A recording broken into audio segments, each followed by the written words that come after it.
طيب تخيل كده ان الشركه جت عملت لك جهاز واخد من مميزات اغلى موبايلات العالم حاليا في الاندرويد وفي الايفون، حته كرييتيف مختلفه، شاشه ورا في الظهر وبتاع، مع تصميم بسيط واقوى معالج في العالم وكاميرات يعتمد عليها جدا وبسعر اقل من كل المنافسين في الصين طبعا، يعني مش هنا، احنا هنا بس بنقفوا شويه. شبابنا لنا شباب، بيقول لك يا سيدي في مثل صيني قديم بيقول إيه، ثانيه دونج شي شياو بين، واخد بال حضرتك؟ المثال ده يا سيدي كان معناه في الصين زمان التقليد الاعمى، اللي هو حد بيقلد حد لمجرد التقليد، هو مش فاهم هو بيعمل ايه، مفيش سياق للتقليد ده، ما خدش وخد منه حته وضاف وعمل مش عارف ايه. القصه بتاعته كانت ان في واحده تعبانه باين بتعمل حركه كده معينه، فواحده ثانيه سرقتها. لا من اكيد مش هحكي القصه يعني كلها. الجهاز ده، لا الجهاز ده فكرني بالمثل ده من ايام الصين، يا كانت احلى ايام.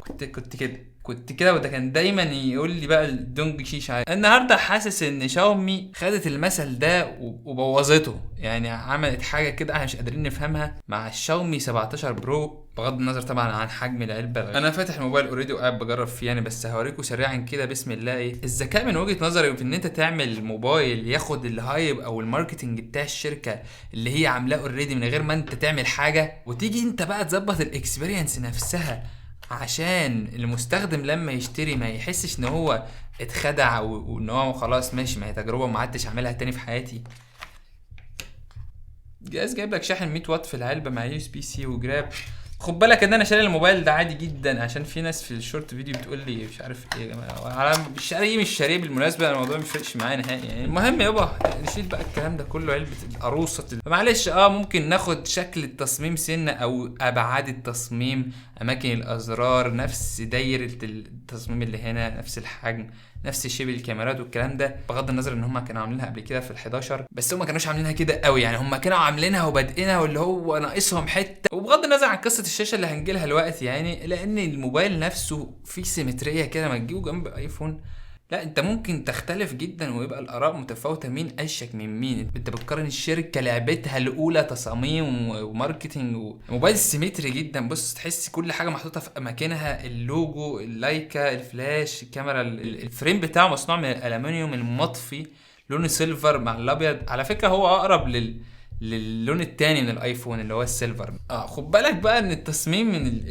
الصغنطوط اللي شبه الايفون بيجي مع بطاريه 6500 ملي امبير، اكبر من الايفون الماكس، مش العادي. انا جايب البرو العادي بالمناسبه، انا ما بحبش في موضوع الماكس ده، بس يعني بصراحه موضوع البطاريه عليه شويه كلام يعني، مش بالرقم قوي، هنجيلها دلوقتي يعني. سمعت بعض الناس كده طرطيش كلام يعني ان الموبايل ده مصنوع من البلاستيك.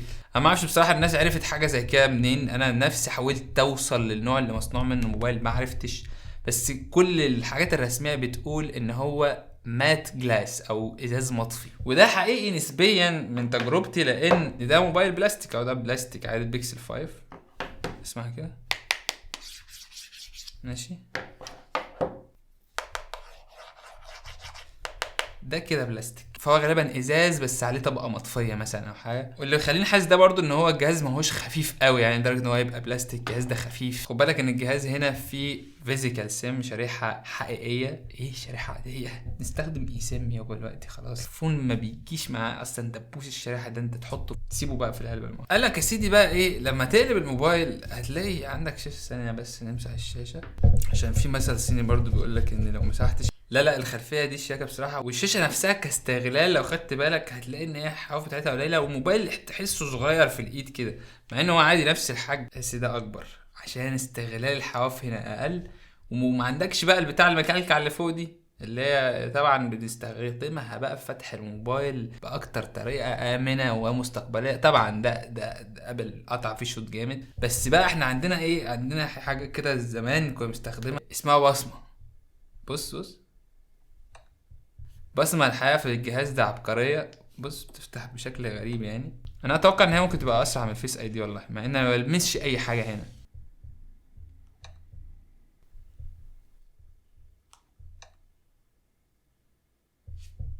وبص الاصوات، خد بالك صوت، هابتك فيدباك، لايك، سبسكرايب، حاجات. طب خلينا نتكلم بقى بجد يعني، خلينا نتكلم عن الحاجات اللي هتفرق فعلا، زي مثلا ايه القطة اللي هنا نايمة هنا دي، بص اصحي يا امه، ما مؤاخذة. الشاشة بقى يا معلم، الشاشة نفسها كبانل فهم تقريبا نفس الارقام بالظبط، يعني شاومي قطع شوط حلو قوي ان هي تجيب ارقام الايفون، نفس الاموليد هنا اوليد هنا، سطوع عالي جدا 3500 3000 هنا، ريفريش ريت عالي ومتغير من 1 ل 120.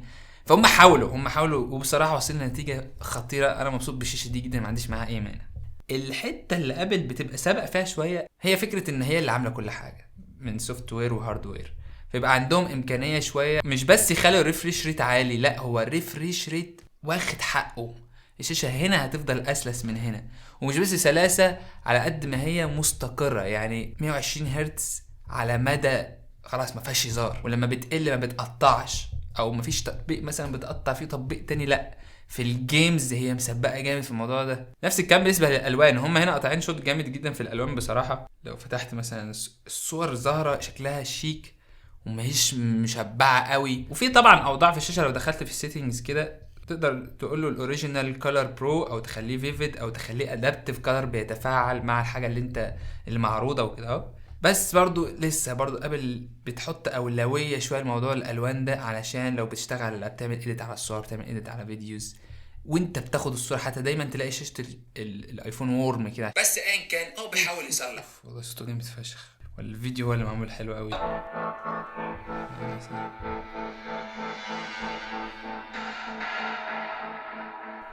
ستيريو سبيكر حلوه جدا بامانه، ما فيهاش افوره، ما فيهاش. ريفيو الايفون بالمناسبه البرو لو ما شفتوش ادخل اتفرج، بعد شهر بحارب وبختبر فيه. خد بالك ان احنا بنتكلم على موبايل برضو غالي، هو مش رخيص، هو طبعا موجه للسوق الصيني وهو مناسب جدا عندهم هناك، هو ده اللي هو عاوزه. هو خلي بالك هو مش شاغل باله بينا خالص، يعني هو عاوز يجيب الناس اللي بتستخدم ايفون في الصين تخليها تستخدم الشاوميهات بتاعتهم.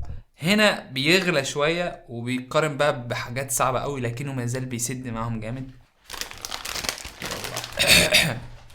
شويه ميه يا جدعان. الشاشه اللي ورا دي يا سيدي بكل بساطه هي ايه؟ شاشه مساعده ليك بكل الحاجات اللي انت بتستخدمها بشكل يومي من غير ما تقلب الموبايل وتدخل تسحن. على فكره انا عجباني قوي، لان هي بتقلل ان انت تتسحل مع الموبايل شويه. انت عاوز تشوف حاجه سريعه تفتح الساعه كذا، لو جالك اشعار بيظهر لك مثلا. ولو عاوز تستخدم الكاميرا من غير ما تدخل على الموبايل بتسوايب كده اهو، تستخدم كاميرتك عادي خالص، وتظهر فيديو كمان وتقلب بين المودز بتاعته.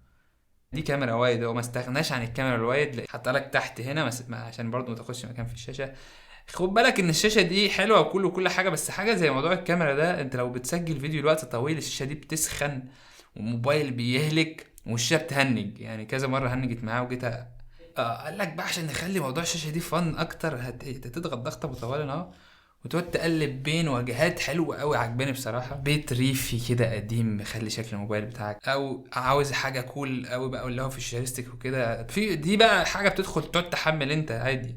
هما بس يعني ضافوا شويه مرح في الموبايلات بعد ما هي كانت حاجه ممله. سبونج بوب طبعا وبسيط حبايبنا، في بقى حاجات بتتفاعل معاك كمان. العصفور ده بقى هو قاعد كده، لا عيب بكل بساطه هي حاجه سيمبل. لو الموبايل محطوط على ظهره ولا حاجه فانت شايف الساعه بتاعتك، عاوز اقول لك عاملينها والله 120 هرتز واوليد نفس الشاشه اللي جوه وبتاع، بس هي مش ساطعه قوي زي ما انت متخيل. يعني في الاضاءه العاليه ممكن ما تعرفش تستخدمها قوي، وخصوصا لو بستخدم الكاميرا او حاجه. برضو اخاف عليها ان هي تتكسر. خد بالك ان دي حاجه جديده علينا، فهي في الظهر، فانت بتتعامل مع الظهر كانه ظهر. لا دي هتبقى بتتعامل معاها بعقل شويه. هو جاي معاه جراب وكل حاجه، بس فيها سنه خوف، بدل ما كان خوف واحد الشاشه اللي قدام بقوا 2. في بعض المستخدمين لاحظوا ان في ايه خطوط بتظهر عند الكاميرا هنا من ناحيه الشاشه، فربنا يستر برضه. بس دي نقطه بالمناسبه، لما تقعد تستخدم الشاشه هتقعد تحوس لك الكاميرا شويه. عموما يابا لو جينا نتكلم بقى عن الاداء والسوفت وير، فانت ممكن تفكر لها بكذا طريقه. المنظور الاول هو يا عم بقى فكك، انت بتحاول تبقى سوفت وير اي او اس بالظبط. كل حاجه من اول نوتيفيكيشن بار، من اول شاشه الاشعارات اللي هنا، شكل التطبيقات، الانيميشن اللي التطبيقات بتتفتح بيها، حتى المالتي تاسكينج، شكل الايقونه بتاعت الاتصال والمسجز. لما تيجي تاخد سكرين شوت حتى، بص ده ما كانش موجود في اندرويد. بص شكل القلم اللي تحت ده،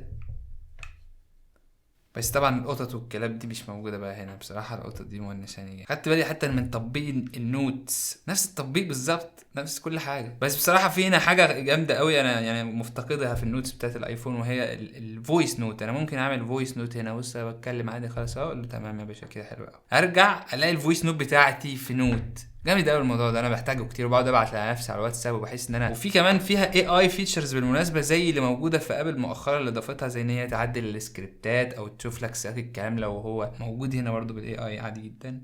وفي تاسكس خدت بالي برضو ان هم بيحاولوا يعملوا التطبيقات لنفسهم زي ما ابل بتعمل تطبيقات الاي او اس لنفسها. واخد بالك زي تطبيق الساعه والنوت والطقس، الفويس ميمو، حتى الماب طبعا لان دي نسخه صينيه، فالماب اللي عندهم مش الماب اللي هو جوجل مابس، لا اسمه ايه، اسمه عادي قوي صح، اسمه اماب.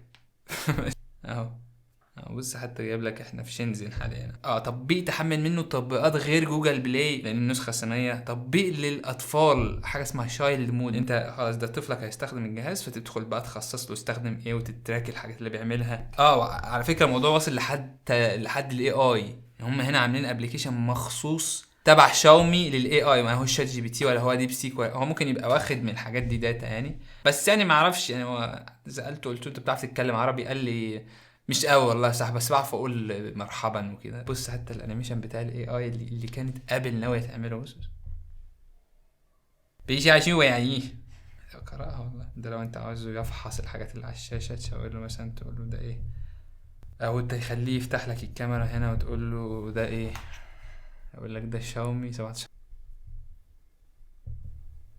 ايفون 17 وبسعره وبالشراء منين والحاجات دي. حاسس ان الصينيين بيستخدموا الحاجات دي فعلا في يومهم الطبيعي. حتى فايند ماي اللي هي موجوده في الايفون موجوده هنا. انا ما اعرفش هي عمليه قد ايه، بس هي الوقت قايله لي الموبايل ده في المكان الفلاني، ده حقيقي بس عشان هو هنا. لكن لو ضاع مني ممكن ادخل بالاكونت بتاعه القصص دي، ما اعرفش عمليه الموضوع ده قد ايه. المهم ان هم بيحاولوا يعملوا سيستم كامل ليهم. بس خد بالك ان في فرق كبير بينها وبين هواوي، لان هواوي هي محظوره من جوجل فعندها مشكله، لكن هنا لا عادي جوجل موجود. انت اصلا ما تيجي تنزل تطبيقات من الاب بتاعهم اسمه جيت ابس، ده لو في تطبيق مش موجود في الجيت ابس هنا هيقول لك خد جوجل بلاي اهو نزله، نزل منه براحتك. ودخلت نزلت جوجل بلاي عادي جدا، نزلت من عليه بقى بنترست وابلكيشن ووب ولينس ديستورشن وانستجرام عادي خالص. اللغه العربيه مدعومه، هتدخل في الكيبورد تشتغل كده تعمل شويه حاجات لحد ما تلاقي اللغه العربيه شغاله عادي خلاص مفيش اي مشكله. يوتيوب شغال بشكل طبيعي، التطبيقات الصينيه بتاعتهم موجوده وده حقيقي على الجهاز غرق الدنيا بقى.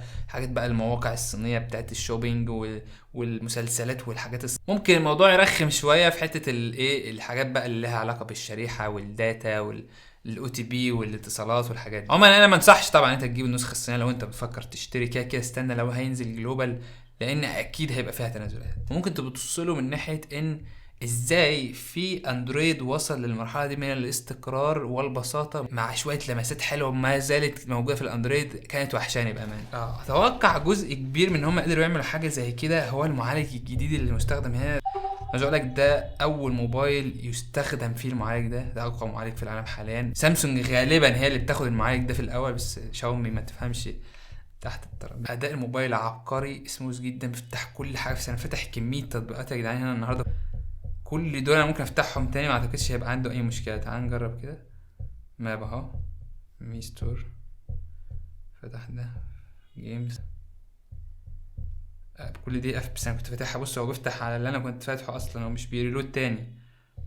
فايلز، كالندر اهو زي ما احنا كنا فاتحين، وولت. فمعالج او طبعا الكلام ده هيبان اكتر مع الاستخدام. الموبايل ما استخدمتوش كتير او مش موبايل رئيسي، ما عنديش داتا كتير قوي عليه، بس بستخدمه بقالي فتره، ما عنديش مشاكل معاه دلوقتي. ممكن بس ان هو بيسخن شويه سخونه ملحوظه اللي هي الطبيعه بتاع الموبايلات الاندرويد، والمفروض ان هم عاملين فيه على فكره وحده تبريد، بس اللي في الايفون هي وحده تبريد محفوره داخل الالومنيوم. هنا هم عاملين كذا طبقه جرافايت ووحده تبريد كده بتهوي يعني كده. طيب الكاميرات بقى، عشان برضو الكاميرات هي حاجه صعبه لو بتحاول تنافس الايفون او بتحاول تقرب منه، فدايما اعمل حسابك ان الكاميرات هتبقى نقطه قويه. الحقيقه ان شاومي قطع شوط جامد قوي بامانه في موضوع الكاميرات ده مؤخرا في موبايلاتها اللي فاتت وفي الموبايل ده.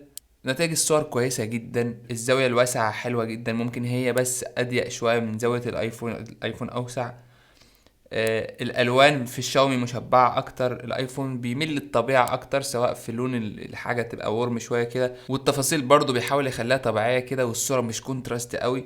الشاومي واخد سكه المعالجه اكتر، بيعتمد على المعالجه في الصور اكتر من الايفون. بس في سيناريوهات معينه يعني موضوع المعالجه ده بيفيد قوي، زي السيناريو اللي احنا فيه ده بيطلع الصور فرق جامد على الايفون. بس مشكلتها ان هي مش طبيعيه. الايفون ده اللي انا كنت شايفه بعيني. مشكلة ده ان هو حلو وكل حاجه، لكن صعب يستمر، المعالجه دي متغيره. واكبر دليل على حاجه زي كده هو لما تصور فيديو بقى بالموبايلين. طيب بما ان الكاميرا الاماميه في الايفونات الاخيره اتطورت جامد طبعا، عشان ايه؟ بقت مربعه وسنسور اكبر وبقى بيصور بالعرض وبتاع، فاحنا هنقارنها بالكاميرا الخلفيه هنا في الشاومي. بما انه في شاشه طبعا ايه دلوقتي بصور بوضع غريب جدا وشايف نفسي، فانا اهو نشوف الكواليتي بقى بتقول ايه. هيبقى في طبعا شويه عزل في الشاومي اكتر. أوب. انا الشقلب والله العظيم. بس الديناميك انجن نظامه ايه هنا او هنا؟ الفوكس ماشي. تعال ندخل جوه بقى مرة واحدة. والصوت برضو نظامه ايه؟ ده بغض النظر طبعا عن الكاميرا الاماميه اللي بتطلع صور زومبيز. انا مش عارف ليه سايبينها اصلا. ما انت خلاص يا باشا، انت مش حاطط لي شاشه ورا، اعمل بقى فول سكرين ديسبلاي وفكك من الكاميرا اللي بتطلع الحاجات دي. المشكله بالنسبه لي مش في دي، المشكله في ان الكلام بقى الفيديو والكلام ده كله لما بينزل على السوشيال ميديا او بيبتدي انت تستخدمه بقى اونلاين، بيتضغط جامد وبيطلع عبيط قوي، الصوت مسبق كعادة اي موبايل اندرويد. لكن لو تستخدمه عادي كده، حاجات فلوجات مثلا على يوتيوب او حاجة انت حتى بتدون لنفسك، مساحة اداؤه في الفيديوهات من وجهة نظري في الكاميرا الخلفية يعتمد عليه جدا، مفيش فيه اي مشاكل.